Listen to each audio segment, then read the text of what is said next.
Hi everyone, Yusita and I are back with our second video on facilitation. Just to quickly remind you, this is part of our 4-month peer learning series on member engagement in Nexus. And in these videos, we'll be talking you through some facilitation processes to help you engage your network members.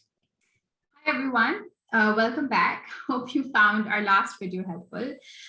So last time we talked about building trust and creating meaningful connections.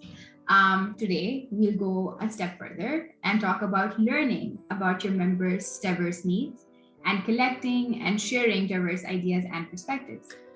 Yeah, it's really important for our networks. I think we've all been in those groups or settings where we don't feel like our needs are being heard and met, where we don't really understand the value of certain kinds of engagement. Yeah, I think we've all been there, unfortunately, because it's really about deep listening, which is a critical and a core element for engagement.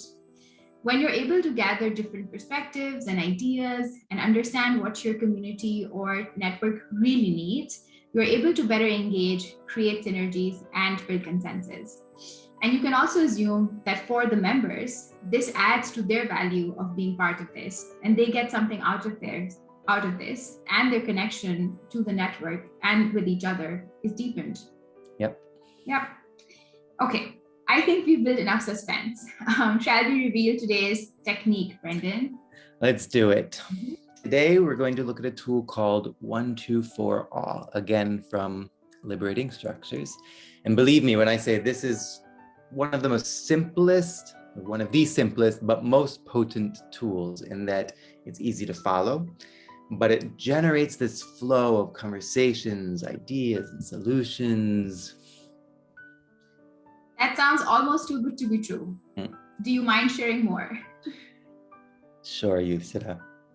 So you can use this, first of all, with an unlimited number of people or groups, and you only need Zoom or physical space and some way to take notes. Start off by asking a question about your particular issue, problem, or challenge. Like something I used recently is, what is your top need for your network at the moment? And then there's the one part of the 1-2-4-all, which is the silent self-reflection by individuals. It usually lasts for a minute. I can see how the one part of 1-2-4-all is really important. So people like me who are introverts have time to think before they share and just some time to reflect on their own. Yeah. Then after that, there's the 2, where people generate ideas in pairs and they build on these ideas from self-reflection. And that takes about 2 minutes. Yeah, and if you think about it, that can really allow intimate and meaningful reflections and a chance to say things that you might not have the time or willingness to say in a larger group. Exactly. After that, this is where it gets complex and fun. So pairs come together into foursomes, where they then share and develop ideas. And in particular, the fours can be about noticing patterns or similarities and differences. So it becomes more of this meta-analysis of the group. And this happens for about 4 minutes. And then after that, you come together as a larger group, and the facilitator asks about what stood out. Each group can share some important ideas that came out for them with the entire group. Yeah. Well explained. And I have to say that whenever I have been part of 1-2-4-all, I have felt like it has created safe spaces for expression. It's diminished power differentials that always do exist, even if we don't want to acknowledge that they do. And it really expanded diversity of inputs. And also, let's not forget about the role of the facilitator or harvester, because this whole time they can be recording and collecting and harvesting ideas that are coming through. And some of these ideas can, of course, be built on or explored later on also in your network or in your team. Yeah. And it's important to note that these times, the 1-4 minutes, that they can shift and you can do them for longer, which I've done a bunch of times. And technically on Zoom, you just need a person who manages the breakout rooms.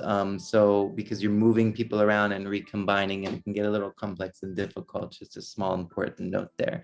But in addition to that, 1-2-4-all is really useful. and can be used as a standalone or combined with other techniques. There are also a few other techniques that rely on nonverbal expressions, which we can use in some situations as well. Yeah, those are definitely some of my favorite ones. For example, you can use something called free writing or drawing together as a way for your group to reflect and express themselves creatively. It sounds pretty self-explanatory, but again, as always, you start out with a certain invitation or a prompt or a question, and members can engage in drawing or writing exercises, which they can later share with others as they feel comfortable. And these are really useful to help, I think, things that maybe wouldn't otherwise come out in dialogue be expressed. It gives more time for people to self-reflect. If you maybe feel like on the surface discussions aren't getting anywhere and you really want to better and more deeply understand what are people really desiring or needing.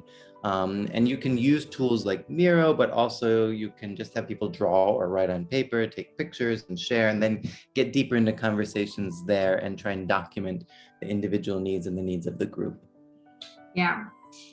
And let's not forget about the human spectrogram, which, if I may remember correctly, Brendan, you used last time in our team retreat, which yielded really good results.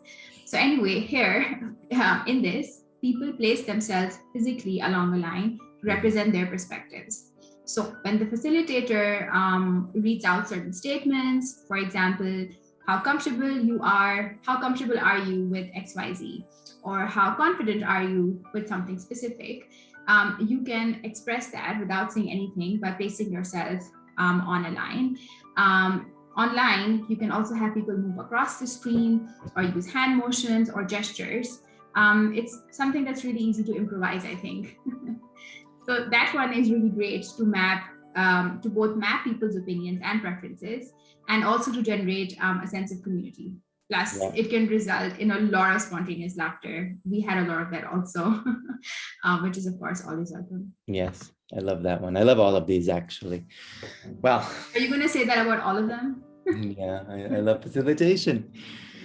That was a lot to squeeze into one short video, but as always, we hope this was helpful, and we hope you're excited to use. We'll share them in the description below. And in the meantime, happy facilitating.